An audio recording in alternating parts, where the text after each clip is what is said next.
Біздің ана мен бала бағдарламасында сыйлы қонақ, Қазақстан Республикасының еңбек сіңірген қайраткері, барлықтарыңызға белгілі әнші, 4 қыз баланы тәрбиелеп өсіріп отырған Алтынай Жорабаева. Алтынай, қош келдің біздің жаңа бағдарламаға. Құтты болсын, жаңа бағдарламада тізгін ұстап отыр екенсің. Қуаныштымын. Енді ат айтып тұрғандай, бұл жерде ана, бала тақырыбында кеңінен әңгіме жүргіземіз. Оның ішінде тәрбие мәселесін біз ерекше қозғаймыз.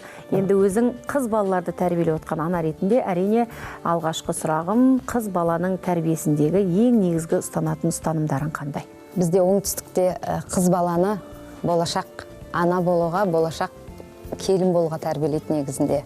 Оның белгілі бір жасы бар ма? Әлде қай жастан бастап? Жоқ, негізі есі кіргеннен бастап, мысалға, бізде кейін ертеңі сен мынандай бизнес-леди болмаса бір осындай жердің банкты басқарасын деп тәрбиелемейді. Кішкентайынан миына құяды. Ананы істеп үйрен, мынаны көріп ал. Ертең барған жерінде осыны жасау керексің. Болмаса барған жерінде біздің атымызға кір келтірмеу керексің. Барған жерінде біз ес білгелі, естіп келе жатқанымыз барған жеріңде. Мысалға, сол себепті шығар, мүмкінде біздің енді аналарымыз бірдеңе жасап жатқанда зейін қойып жүр дейді. Мысалға, соны зейін қойып, қалай жасалынады, соның бәрін мұқият бақылап жүреміз. Яғни, үйдегі тұрмыс-тіршілікке жастайынан араластырасың. Жастай, кішкентай ес білгелі. 4 қызыңның әрине саусақ бірдей емес дейді. Әр баланың өзіне тән мінез құлқы болады. 4 қызыңның 4-еуі де үй шаруашылығына, қыз баланың тірлігіне жақын ба? Әлде соның ішінде бір ерекше, мүмкін үлкен қызың сол үй шаруашылығына, ал қалғаны басқа нәрсеге өспе? Екінші қыз ерекшелеу, өйткені ол кішкене шығармашылыққа көңілі бөліп кететін сияқты, жаңағыдай өзі сурет салады, бірдеңелер тігеді, бірдеңе тоқиды. Ал бірақ үй мысалға бірдеңелер пісіру деген сияқты оның бәрінің қолынан келеді. Тіпті мектепке бармайтынның өзі жаңағы тамаққа араласып, пышақты ұстап, кәдімгі қалай ұстап, қалай кесіп, қалай тазалап бәрін біледі. Өйткені жаңағыдай білмеймін, мен қасымда жүргенін қалаймын да солардың. Үлкен қыз көбінесе ұрыс естіп қалады, өйткені жаңағыдай үлкен ғой. Иә, сіз неге осылар бірдеңе білдірсе маған ұрсасыз дейді.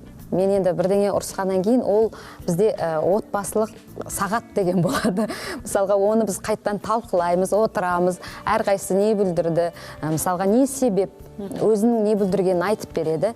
Содан кейін не себепті мен ұрысқанымды айтады, содан кейін кешірім сұрайды, екінші рет қайталамауға уәде береді. Сонда айтамын да, енді үлкен сен өзінен кейінгілерді тәрбиелеп жатып, өзіңді өзің тағы тәрбиелейсің. Саған бұл плюс деп айтамын да. Ол сенен сұраныс алғаным дұрыс түсін деп айтамын да. Қазір ондайға... Яғни, әр қыздың өзінің бір нақты анасының қойған жұмысы бар ма, талабы бар ма? Сен үй жинайсың, үйдің тазалығына жауаптысың, ал сен ас үйде жаңағыдай тамақ әзірлеуге, яғни бейімділігіне баланың байланысты. Енді үлкен қыз 15-те, екінші қыз 12-де, үшінші 8-де, төртіншісі 6-да, мысалға. Бірақ оны қатты мойнына іліп қойған жоқпын, өйткені бәрібір үйде күтуші қыз болғандықтан, енді қазір мектептің программалары қиын болғандықтан, көбінесе мен талап етем сабақтан жақсылап оқуға. Бұлар тазалыққа қалай келеді? Мысалға, бірінші кезде ана үйде қыз киімдерін жинап қояды, артын жинап қояды, сен істеме деймін олай. Сен өздерінен талап ет. Жоқ, мен істей берем, оны уақытын жоқ, сен маған көмегің сол болсын деймін да.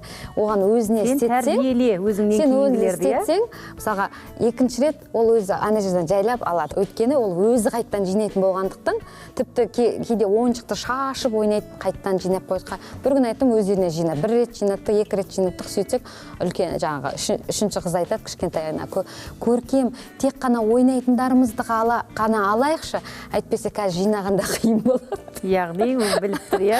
Сонда. Мысалға, енді осы әңгіменің барысында өзімнің кезінде ауылда бізде бірнеше қыз болдық қой үйде, 5 қыз біз, иә?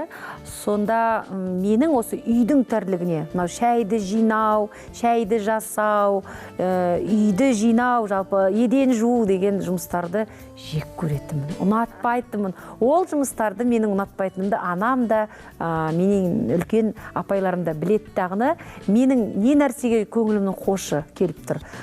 Сол жағына қарай еркіндік беретін. Яғни сен жинамадың деп ол үшін мені қатты сөкпейтін, ұрыспайтын. Өйткені олар сол үшін де рахмет айтқым келеді осы бағдарлама арқылы.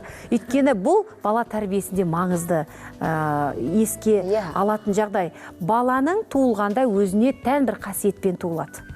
Мен мысалға басқа нәрсені армандадым. Мен бұзауды өріске айдап бара жатып, бір табиғаттың аясында кең дауысымды айғайлап ән айтқым келді. Өзімді сол кездің өзінде өнер адамы сезіндім. Сондай образға кіріп алып, содан рахат таптым мысалға. Ал үйдің тірлігін істеу менің мүлдем ұнаматпайтын тірлігімді маған ешкім зорлап, жоқ, сен істеуің керек деген жоқ. Маған өте андай не жұмыстар жасататын, өте нәзік, мысалға сервант болушы да баяғыда, соның ішіндегі стакандар түсірту.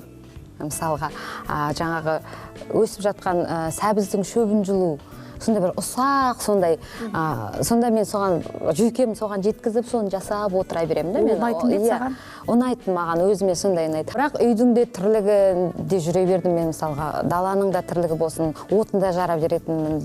Мысалға, сиыр сауып келесің, болмаса биені сауып келесің, жетектеп оларды су бере саласың, шөбін сала саласың, астын тазалай саласың.